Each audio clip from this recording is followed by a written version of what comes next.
Hello everyone, আসসালামু আলাইকুম। আমি সঞ্জিতা বলছি চিটাগং থেকে। কেমন আছেন আপনারা সবাই? আশা করছি ভালো আছেন। আল্লাহর অশেষ রহমতে আপনাদের সবার দোয়া আলহামদুলিল্লাহ আমিও ভালো আছি। চলে আসলাম আপনাদের জন্য বাংলাদেশি চাইনিজ রেস্টুরেন্ট স্টাইলের কেশর সালাদ। তো এই সালাদ আমাদের পরিবারের সবারই খুব বেশি প্রিয়। তো যেহেতু করছি ভাবলাম একটু আপনাদের সাথে শেয়ার করি। তো এটাতে লাগছে হচ্ছে 2 রকমের ক্যাপসিকাম। আপনারা আপনাদের পছন্দ মতো নিতে পারেন। আমি লাল আর হলুদ কালার নিয়েছি, আপনারা চাইলে সবুজ কালারটাও অ্যাড করতে পারেন। নিয়েছি হচ্ছে শসা, গাজর আর টমেটো। তো এখন আমি ভালো করে স্লাইস করে নিচ্ছি। আর এখানে একটু লম্বা লম্বা স্লাইস করছি আমি, কারণ কেশনের সালাতে আমার মনে হয় যে লম্বা স্লাইসটাই ভালো লাগে। আমি রেস্টুরেন্টেও দেখলাম যে এভাবেই করে, তো আমিও বাসায় তৈরি করি এভাবেই। তো চাইলে আপনারা আপনাদের পছন্দ মতো সাইজ করতে পারেন, বাট আমার মনে হয় যে এভাবে করলেই সালাদটা খেতে খুবই মজা লাগে আর দেখতেও সুন্দর লাগে। তো আমার প্রয়োজন অনুযায়ী আসলে আমি নিয়ে নিচ্ছি। আপনারা আপনাদের কেশরাট অনুযায়ী হচ্ছে ক্যাপসিকাম, গাজর এগুলো অ্যাড করবেন। তো আমার হলুদটা কাটা হয়ে গেছে, এক এক করে আমি বাকিগুলো সব কেটে নিব।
তো সব কিছু আমি কেটে নিলাম।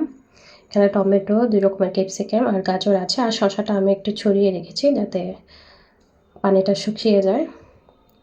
ফ্রাই প্যান বসিয়ে দিলাম, ফ্রাই প্যানে আমার পরিমাণ মতো তেল দিয়ে দিলাম। আর এখন দিয়ে দিচ্ছি কেশোনাট। তো আসলে আমি বেশ অনেকটাই এখানে কেশোনাট দিয়েছি, কারণ আমার পরিবারের সবাই আসলে কেশোনাটটা খুব বেশি পছন্দ করে। আমারও পার্সোনালি খুব বেশি ভালো লাগে। আসলে মূলত ওরা কেশোনাট সালাদটা খায় কেশোনাটের জন্য। তো আমি গোল্ডেন ব্রাউন করে বাদামটাকে ভালো করে ভেজে নিচ্ছি। এতে বাদামটা একটু ক্রিস্পি হবে, এর বেশি আসলে লাল করতে যাবেন না, তখন বাদামটা খেতে তেতো লাগবে। তো আমি যেভাবে করছি আপনারা আমার প্রসেস ফলো করে করবেন, আশা করি আপনাদেরও ভালো লাগবে, অনেক বেশি ভালো লাগবে। আসলে বাচ্চারা এটা খুব বেশি পছন্দ করে, আমার ছোট ছোট বাচ্চারাও এটা খুব খুব মজা করে খায়। তো বাচ্চাদেরকে সবজি খাওয়ানোর এটা একটা অন্যরকম উপায় বলতে পারেন। তো এটা প্রায় গোল্ডেন ব্রাউন হয়ে এসেছে, এখন ভালো করে নেড়ে চেড়ে আমি সবগুলোকে উঠিয়ে নিব।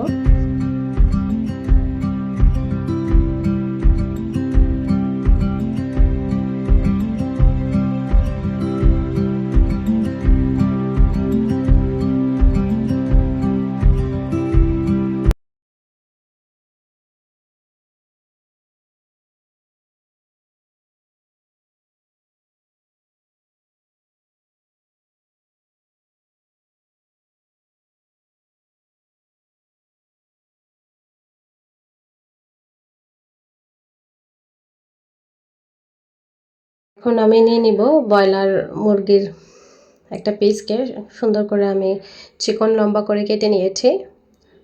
আপনারা আপনাদের পছন্দ মতো নেবেন, বাট আমার মনে হয় যে ক্যাশনাট সালাদে লম্বা করে খেলেই চিকেনটা ভালো লাগে আর কি মুখে যখন পড়ে।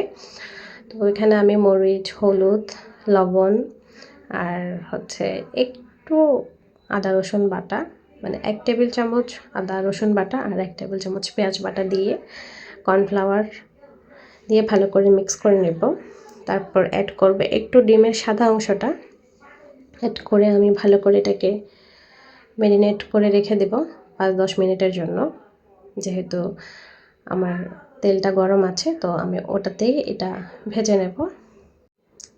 ফিরে এলাম 10 মিনিট পর। তো যে তেলে আমি বাদামটা ভেজেছিলাম সেই তেলটাতেই আমি চিকেনগুলো ফ্রাই করে নিচ্ছি। তো চিকেনগুলো সব একসাথে দিয়ে দেবেন না কখনোই, কারণ এতে একটা পানি ছেড়ে দেওয়ার চান্স থাকে, তখন আপনার চিকেনটা ক্রিস্পি হবে না, চিকেনটা একদম সফট হয়ে যাবে, যেটা খেতে ভালো লাগবে না। আর আমার মতে এভাবেই সে ভালো, তখন একটু ছড়িয়ে ছিটিয়ে দিলে হয় কি পানি ছাড়ার চান্সটা থাকে না আর কি, তখন এটা ক্রিস্পি থাকে।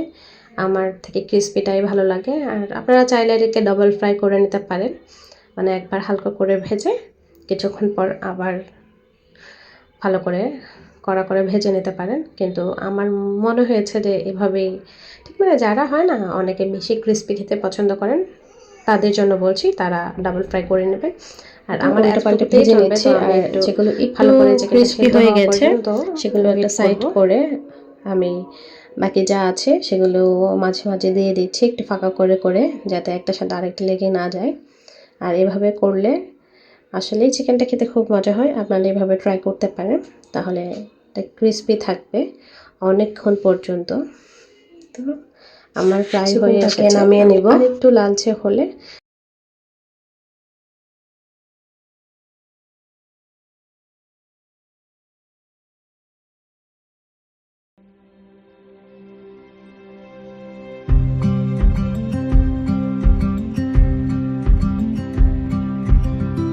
চিকেনটাকে তুলে নিলাম।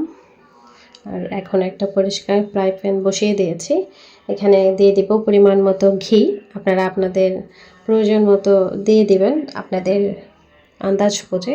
অবশ্যই এটাতে ঘি অ্যাড করতে হবে, কারণ এটা আসলে ঘিতে যেই ফ্লেভারটা পাবেন আপনি তেলে সেই ফ্লেভারটা পাবেন না। আর অবশ্যই অবশ্যই এই সময়টাতে চুলার ফ্লেমটা হাই রাখতে হবে।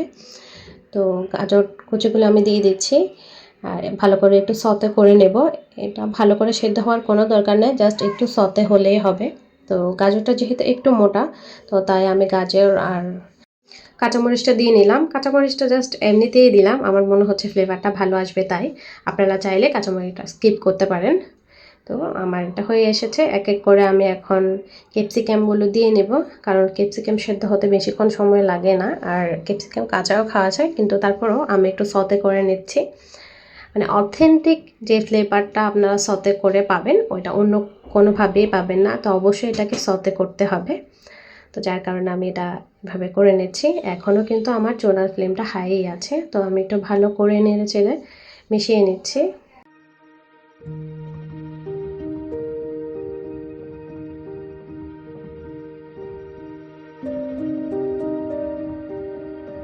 পর্যায়ে এসে আমি চুলার ফ্লেমটাকে একদম অফ করে দিলাম, আর এখন দিয়ে দিলাম চিকেন। যে চিকেনগুলো আমি ফ্রাই করে রেখেছিলাম, অবশ্যই এই কাজটা আপনাদের চুলার ফ্লেমটা অফ রেখে করতে হবে। আর এদিকে কেশনাট দিয়ে দিলাম, আর কিছুটা কেশনাট আমি রেখে দিলাম গার্নিশিংয়ের জন্য। আর এখন দিয়ে দিচ্ছি টমেটো সস, সয়া সস দিয়ে এটাকে ভালো করে মিক্স করে নেব। আর এক চিমটি পরিমাণ লবণ দিলাম, যেহেতু এখানে আমি সয়া সস ইউজ করেছি। আপনারা টেস্টটা বুঝে তারপরে লবণটা অ্যাড করবেন। তো আমার মনে হয়েছে যে একটু লবণ দরকার, তো তাই আমি একটু লবণ অ্যাড করে নিলাম।